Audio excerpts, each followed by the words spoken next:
Welcome back. This week we have Autoart old versus new. HPD has more colors for their McLaren. I have a rant about a certain livery. And of course we're going to do the hot list on this delayed edition of The Den. Welcome back. As I mentioned, this is a delayed edition. What I mean by that is I'm delayed by a few days, and it has a lot to do with I live in Michigan, by the way. So in Michigan, we've had some pretty crazy storms. There have been some power outages.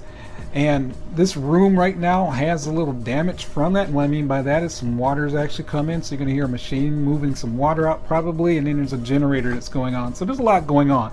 But I wanted to do these videos because I love making them. And I think you guys like watching them. So anyway, to start out with, Autoart has produced, and it's been out for a few months now, is the McLaren. And oh, by the way, also my computer burned out too, so I'm using old school paper to actually do this news.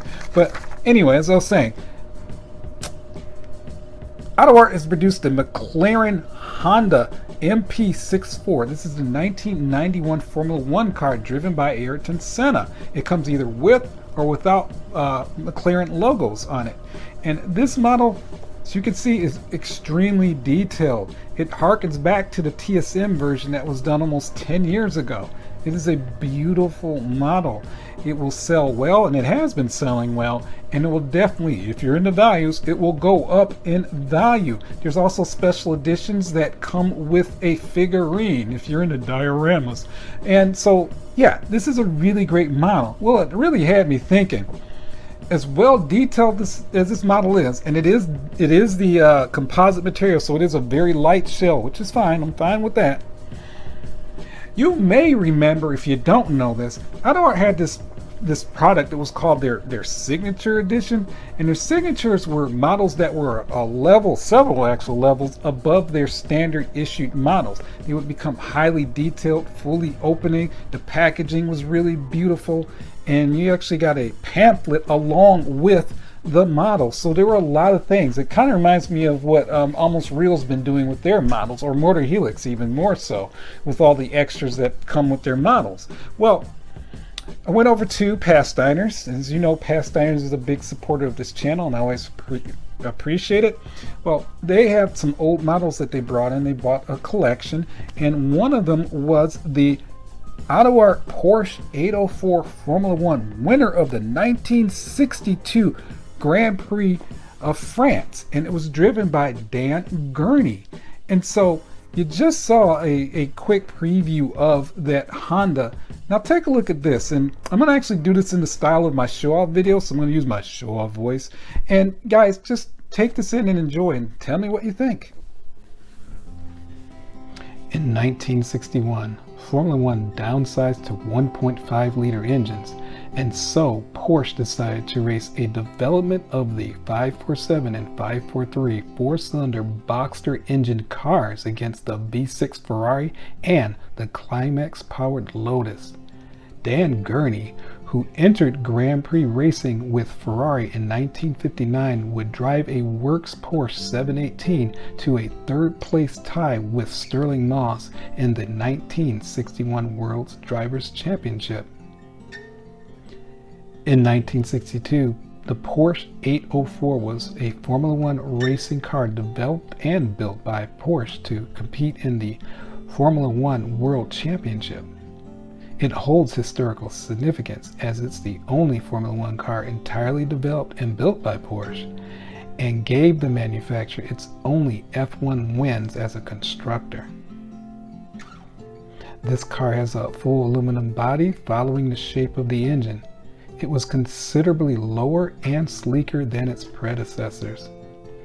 The chassis is a tubular steel frame with double wishbone suspension and torsion bar springs. Porsche designed disc brakes were used on all four wheels. The engine is a 1.5 liter air-cooled flat 8 engine, the first of its kind in a Porsche car. It initially produced 777 horsepower, later reaching 185 horsepower. The engine had a twin overhead camshaft, gear driven, and a horizontal cooling fan. This vehicle weighed around 460 kilograms, just 10 kilograms over the minimum weight specified by the F1 regulators. Only 4 Porsche 804s were built. 2 of the surviving cars are in the Porsche Museum collection, while 2 are privately owned. Dan Gurney, being a tall driver, had issues with the tight cockpit, humorously stating he looked like a giraffe driving around in this thing.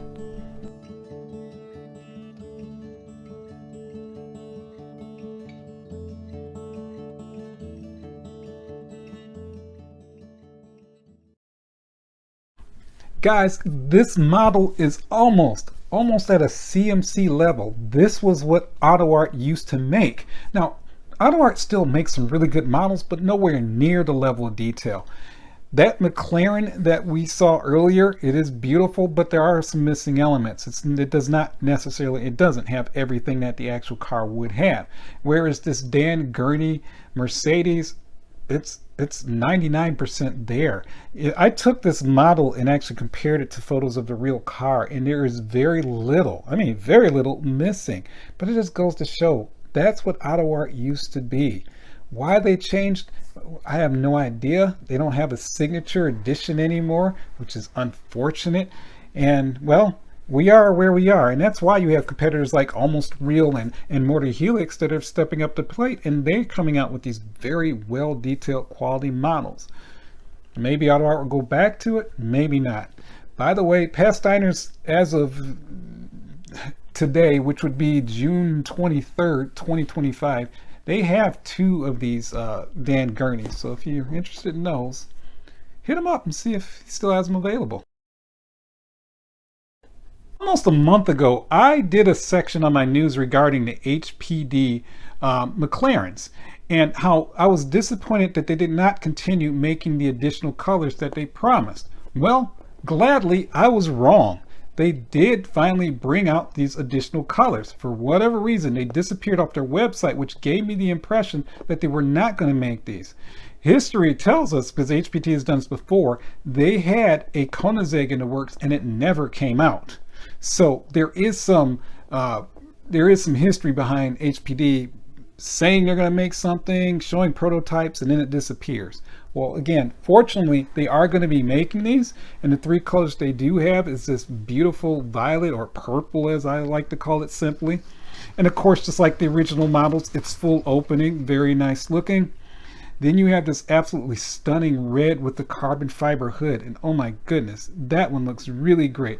It almost makes me regret getting the blue color that I currently have. And then finally you have this white with the black carbon fiber hood. Get some mixed impressions about this from some folks, saying that they're wondering why they did the black carbon hood. But to me, if you look at the roof line and how it goes through the back, I think the carbon fiber hood fits accordingly. But again, these are currently available. They're priced roughly around $275 US. And no, I wouldn't say they would sell out quickly, but man, it is a great model to own. Motor Helix is notorious for their fully opening 18 scale models to come with a complementary engine.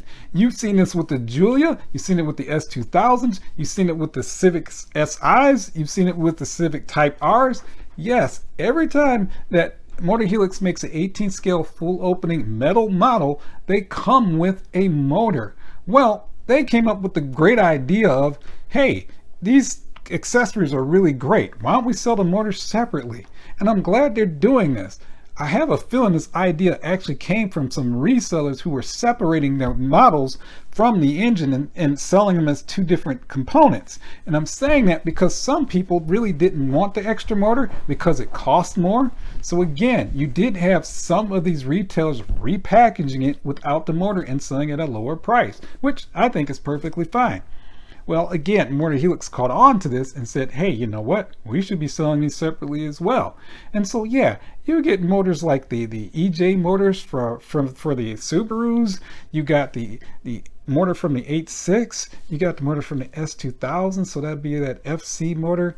You guys get it. You get all of these different engines, and they do make a really cool display if you're into engines. Again, these are 18 scale. The other fun fact, guys, think about this. These engines that they're selling as separate items are the actual motors in the models. You will have a lot of 18 scale fully opening models. If you actually took the car apart, I guarantee you it's not a full complete engine that you would have in that model. Whereas again, the motor Helix is so detailed that they have a complete motor in their 18 scale models. That's what makes Motor Helix so great. So this is a really good thing. These engines are roughly around $20 to $25 US, and you can find them pretty much on the internet or your trusted local retailer. Now we're moving on to the hot list. The hot list are models that are soon to be released or have recently released, and they're going to sell out quickly. We're going to start with Autoart. Autoart has the Ford Mustang Shelby GT500. Now, I mentioned this before. The very first model that they said they were going to produce would be the Oxford White, but now they're also complementing it with the Grabber Blue. These are highly detailed, and yes, for Mustang fans around the world, these will sell out quickly. We have the Whale 118 Lexus LFA in white and blue interior. Now, this is not the first LFA by this company, but this one by far to me is the best looking. That blue and white combination is fantastic, and yes, this will be a hot seller. Now we move on to Barbare with their 18 scale Ferrari 499P, the 3.0 turbo V6 Team Ferrari AF Course, the number 50 winner of the 2024 Hours of Le Mans in 2024. These are very popular cars from Barbare. They are excellent. No, they don't have all the details, but they are huge winners. The last model is more of an honorable mention, not necessarily a hot list item, but oh my goodness, I'm so glad this model is out. You have the 18 scale LS Collectibles AMC Pacer. This is the 1977 car, and this car was notorious for being a joke, and it did not sell well. And yes, it is a goofy looking car, but there's just something really awesome about that big freaking bubble window in the back. All of the aforementioned model information can be found on the retailer's website, or check your trusted local retailer. And that concludes this week's hot list. If you are a racing fan, then you know about the Golf Livery. The Golf Livery for the Golf Oil Company, if you didn't know, and that's GULF, is a very iconic livery. It all began back in, from my recollection anyway, it all began back in Le Mans when you did have a Mercedes that had donned this very iconic livery. And so you do see this livery throughout the years on various race cars. And having a sponsorship is definitely a badge of honor. Again, something about that blue and orange combination, it's like the icing on the cake, and it looks good when it's applied appropriately. Well, Formula One has actually had two teams that I'm aware of that have actually earned that Golf livery. A couple of years ago, it was McLaren, and they had a car that was in a full Golf livery, and it was beautiful. And yes, if you own that model, you have something there. That was a very beautiful livery. Well, Williams currently has it, and they've had it for 2 years. And I have to say, they've blown it. They've blown it. I've never seen a Golf livery on a Williams car that I was so disappointed in. They had a contest last year that fans were to vote on and they had several different variations of what Golf livery they wanted on the Williams. And this is what they chose. Now, the fans only had choices of what they were given, and I can tell you, all the other choices were not all that great either. And I just don't understand it. How can you blow something so easy? The Golf livery is cool, but it's not hard to make look good, and they somehow achieved that goal of not making it look good. I just don't understand it. And then on top of that, they only did that for a few races. This is what if you watch Formula One, you know this already, but here is the current Williams car with their Golf sponsorship. Now, I get it. The main reason why you don't see the Golf livery throughout the entire season, it has everything to do with money. Golf is not the primary sponsor of the Williams car, so they're only going to do that full livery for a few races. Whoever pays the most on those sponsorships of cars dictates what's mostly on that car. There's no mystery about that, and it makes sense. It makes perfect economic sense. But to have this golf sponsorship and not be able to integrate it where it actually looks cool on your car is just so disappointing to me. The best thing that they think they ever done with the golf livery is what you see here. Again, totally misapplied. And I'm sorry if some of you like the helmets looking like that. I think it looks crazy. Guys, tell me what you think. Do you think Williams blew the livery? Because I sure think they did. Please like and subscribe. This is the best way I'm going to know you're enjoying these videos. I appreciate your time. Look for some reviews next week. There's a lot of stuff, guys. I mean, a lot of stuff that I'm behind on that I really want to show you, including this room, and you will get that very soon. Again, I appreciate your time, and I look forward to seeing you next time.